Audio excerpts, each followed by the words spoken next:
बेटों से कम नहीं होती हैं बेटियां। अब तो हर क्षेत्र में नाम कमाती हैं बेटियां। कर बात दम दिखाने की हो तो भी कमजोर कहाँ है बेटियां। चोट कई खिलाड़ियों का कैरियर अक्सर चौपट कर देती है।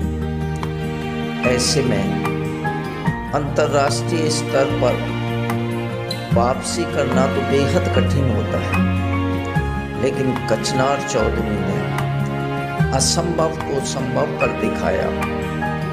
कोच महावीर सैनी के सहयोग से न केवल वह चोट से उबरी, बल्कि राष्ट्रीय और अंतर्राष्ट्रीय स्तर पर अपनी पहचान दर्ज कराई। वर्ल्ड यूनिवर्सिटी खेलों की गोला फेंक स्पर्धा में सबसे कम उम्र की प्रतियोगी होने का रिकॉर्ड बना चुकी कचनार आज भी जी जान से अपने सपने को पूरा करने में लगी है। नमस्कार, मेरा नाम है कचनार चौधरी और मैं एक professional track and field athlete हूँ और मेरा इवेंट है शॉटपुट थ्रो। तो अगर मेरी कहानी की बात करी जाए तो वो शुरू होती है जब मैं एकदम छोटी सी थी, 7-8 साल की। तब एक बार मेरे पापा ने मुझसे पूछा कि तुम्हें पढ़ाई में करियर बनाना है या फिर स्पोर्ट्स में। तो मेरे लिए बचपन से ही क्लियर था कि मुझे खिलाड़ी ही बनना है। फिर मैं 8-10 साल की थी, तब तक मैं लॉन टेनिस खेलती थी, बट हमारे स्कूल से टेनिस की टीम नहीं जाती थी। और तो एक बार मैं अपने स्कूल गई मम्मी के साथ और हमारे स्पोर्ट्स टीचर ने बोला कि बेटा हम लोग टेनिस की टीम तो नहीं भेजते हैं, बट और गेम्स है, बैडमिंटन, वॉलीबॉल, बास्केटबॉल वगैरह। वहीं मैंने देखा कि एक लड़की एकदम कोने में एक बॉल उसके हाथ में और वो ऐसे गर्दन पे रख के उसको फेंक रही है और उठा के लाके फिर से फेंक रही है। तो मैंने अपनी मम्मी से पूछा कि वो क्या कर रही है। वो दरअसल शॉटपुट थ्रो कर रही थी और मेरी मम्मा ने बताया कि ये गेम होता है, एक शॉट होता है 4 kg का, उसको गर्दन पे रख के थ्रो करना होता है और जो सबसे आगे थ्रो करता है वो जीत जाता है। तो मुझे काफ़ी इंटरेस्टिंग लगा कि बस एक बॉल को ही तो थ्रो करना है और कंपटीशन में आपको केवल 6 ही थ्रोज करने होते हैं, 6 थ्रो करने होते हैं। मैंने सोच लिया कि हाँ, अब मुझे ये गेम ट्राई करके देखना है। उस वक्त मैं 9th क्लास में थी और फिर 10th क्लास से मैंने शॉटपुट खेलना स्टार्ट कर दिया। 10th क्लास से मैंने शॉटपुट खेलना तो शुरू कर दिया था, बट मैं कभी भी सीरियस नहीं थी। उसके बाद जब मैं स्कूल से पास आउट हो गई तो मेरे पापा ने मुझे बोला कि अगर तुझे करना है तो तू सीरियसली कर, वरना तू कुछ और कर, पढ़ाई कर कुछ, बट सीरियसली कर। तो मैंने सोच लिया कि नहीं मुझे करना तो है, खेल में ही कुछ करना, मैं सीरियसली करूँगी अब शॉटपुट। उसके बाद वो मुझे SMS स्टेडियम लेके गए, वहाँ महावीर सैनी सर से मिले। उसके बाद मैंने उन्हें तब अपना गुरु मान लिया कि अब मुझे इनके अंडर ही ट्रेनिंग करनी है और मुझे सबको प्रूफ करके दिखाना है कि मैं कुछ अच्छा कर सकती हूँ। उसके बाद 2015 से मैं सर के अंडर ट्रेनिंग करने लगी और 2015 में मैंने अपना पहला मेजर कंपटीशन खेला जो कि था जूनियर नेशनल्स, और उसमें मेरा ब्रॉन्ज मेडल आया। तो मैं काफ़ी खुश हो गई कि अरे वाह, मतलब 1 साल की मेहनत में मेरा मेडल आ गया। अगले साल 2016 में मैंने यूथ नेशनल्स में पार्टिसिपेट किया, वहाँ मेरा गोल्ड मेडल आया। वो मेरा लाइफ का फर्स्ट गोल्ड मेडल था, तो वहाँ मैंने मीट रिकॉर्ड भी बनाया। उसके बाद 2016 में ही जूनियर नेशनल्स हुए, वहाँ भी मेरा गोल्ड मेडल आया और मैंने नेशनल रिकॉर्ड बनाया। मैं काफ़ी खुश हो गई थी और वो अंडर 18 का जो नेशनल रिकॉर्ड था वो मेरे नाम है अभी भी। तो उसके बाद में मैंने ऑल इंडिया यूनिवर्सिटी गेम्स में पार्टिसिपेट किया और वहाँ भी मेरा गोल्ड आया और मैं वर्ल्ड यूनिवर्सिटी के लिए मैंने क्वालिफाई कर लिया। फिर मैंने वर्ल्ड यूनिवर्सिटी गेम्स में पार्टिसिपेट किया और मैं अपने इवेंट की सबसे यंगेस्ट एथलीट थी। I was 18 years old. तो वो एक एक्सपीरियंस के जैसा था वो कंपटीशन मेरा। 2017 में मैंने पहली बार सीनियर नेशनल्स में पार्टिसिपेट किया जो कि थे ओपन नेशनल्स, और उसमें मेरा सिल्वर मेडल आया।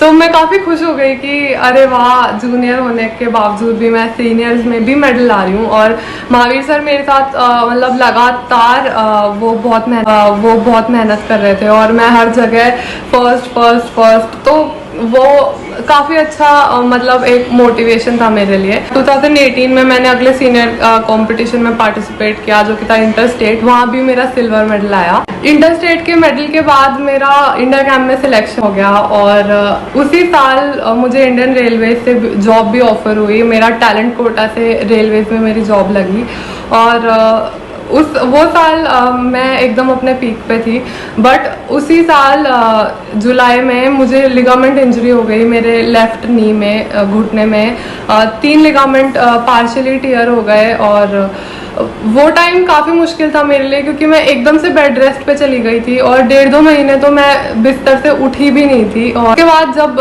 मैंने धीरे धीरे चलना स्टार्ट किया, धीरे धीरे भागना स्टार्ट किया, थ्रो करना स्टार्ट किया कुछ महीनों बाद, तो मुझे एकदम ज़ीरो से शुरुआत करनी पड़ी, क्योंकि मेरी जितनी भी स्ट्रेंथ थी वो सब एकदम ज़ीरो पे आ गई थी। बट मैंने सोच लिया था कि नहीं, मैं इतना दूर आके मैं अब हार नहीं मानूंगी, मैं जहाँ थी मैं वापस वहीं पहुँच के दिखाऊंगी और वहाँ से मैं वापस आगे बढ़ना शुरू करूँगी। मैंने बहुत मेहनत करी और 2019 में मार्च में ग्रैंड प्रिक्स हुई और फेडरेशन कप हुए। तो उस वक्त तक मैंने इतनी मेहनत कर ली थी कि मैंने फिर से उतना ही थ्रो लगा दिया जितना मैंने पिछले साल इंटर स्टेट में इंजरी से पहले लगाया था।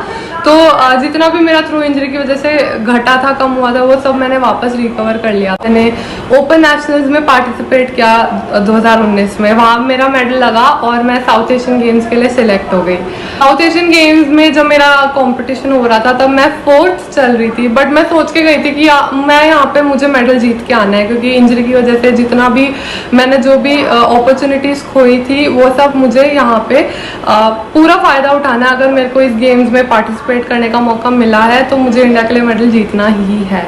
वहाँ मेरे कंपटीशन में मैं 4th पोजीशन पे चली और जो लड़की 3rd पोजीशन पे थी उसमें और मेरे थ्रो में आधे मीटर का फ़र्क था। पर मैंने सोच लिया था कि चाहे आधा मीटर हो चाहे 1 मीटर हो, मुझे उसे काटना है। और अगर अभी मेरे पास ये मेडल आ सकता है, मेरी रीच में है, तो मुझे इसे जाने नहीं देना। और उस दिन वो एक ही लास्ट थ्रो बचा था और उसके अंदर मैंने अपनी सारी जान लगा दी और मैंने 1 मीटर थ्रो बढ़ा दिया अपना एकदम से, सिर्फ एक थ्रो में, और मेरा ब्रॉन्ज मेडल आ गया। उस दिन मुझे पता चला कि एक इंसान के अंदर कितनी ताकत होती है, अगर वो सोच ले तो वो कुछ भी कर सकता है। मुझे ऐसा लगता है कि इंजरी के बाद मैं काफ़ी ज़्यादा इमोशनली और मेंटली स्ट्रॉन्ग हुई हूँ। मैंने बहुत कुछ सीखा है और मैंने परिस्थितियों से लड़ना सीखा है, उन पे काबूना सीखा है और जीतना सीखा है। तो मेरी कहानी में जो सबसे बड़ा योगदान है वो है मेरे कोच महावीर सैनी सर का और मेरी फैमिली का, क्योंकि मेरे घर वाले हमेशा मेरे साथ रहे। मेरे पेरेंट्स हमेशा मेरे साथ स्टेडियम आते थे और हमेशा मुझे बहुत सपोर्ट किया है। मेरे छोटे भाई बहन हैं, वो भी हमेशा मुझे बहुत ही खुश रखते थे। मैं कभी भी दुखी होती थी अपने थ्रो को लेके और तो वो हमेशा मुझे चेयर अप करते थे, अभी भी करते हैं। और जो मेरे कोच है महावीर सैनी सर, उन्होंने कभी भी मुझे हार नहीं मानने दी। वो हमेशा ये कहते थे कि तेरे अंदर बहुत पावर है, और उसी वजह से मैं इतने सारे मेडल्स मैंने जीते। आज भी वो यही कहते हैं कि तुझे पता नहीं है तू कितना कर सकती है। और उन्होंने हमेशा मुझे काफ़ी मोटिवेट किया और उनका एक ही बात कहनी थी कि लेबर करो, हार्ड वर्क करो। सफलता का केवल कोई शॉर्टकट नहीं है, तुम्हें लेबर और हार्ड वर्क से ही कुछ मिलेगा। तो वो चीज़ हमेशा मैं याद रखती हूँ। अभी 2020 में लॉकडाउन स्टार्ट हो गया, तो मैं काफ़ी ज़्यादा तैयार थी इस साल के सारे कॉम्पिटिशन्स के लिए। मेरी तैयारी भी काफ़ी अच्छी चल रही थी, बट लॉकडाउन को मैंने एक अपॉर्चुनिटी के रूप में लिया। मैंने सोच लिया कि ठीक है, मुझे अगर एक्स्ट्रा टाइम मिला है तो मैंने एक्स्ट्रा मेहनत भी करनी है। मेरे जितने भी जो भी मेरे बॉडी के अंदर कमियां थी, जो भी मेरे स्ट्रेंथ में कमी थी, उन सब पे मैंने काम करना स्टार्ट कर दिया। और अभी अगले साल 2021 में वर्ल्ड चैम्पियनशिप है और मेरा एक ही टारगेट है कि मुझे वर्ल्ड चैम्पियनशिप के लिए क्वालिफाई करना है और हो सके तो वहाँ मेडल लाना है। और उसके बाद 2022 में एशियन गेम्स और कॉमनवेल्थ गेम्स होंगे और आखिर में 2024 में ओलंपिक गेम्स होंगे, जो कि हर एक खिलाड़ी का सपना होता है। तो मुझे वहाँ तक पहुँचना है, मेडल लाना है, इंडिया को प्राउड फील कराना है।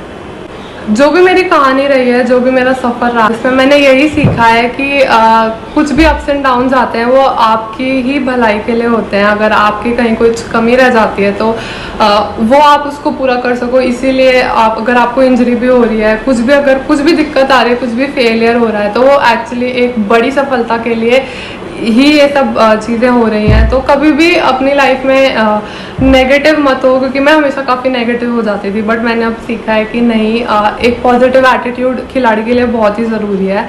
तो हमेशा पॉजिटिव रहो, हमेशा ये सोचो कि जो होता है अच्छे के लिए होता है, कुछ ऐसी चीज़ के लिए हो रहा है जो कि बहुत ही अच्छी और बड़ी चीज़ है जिसका तुम सोच भी नहीं सकते। तो इसी तरीके से हमेशा पॉजिटिव अप्रोच रखो।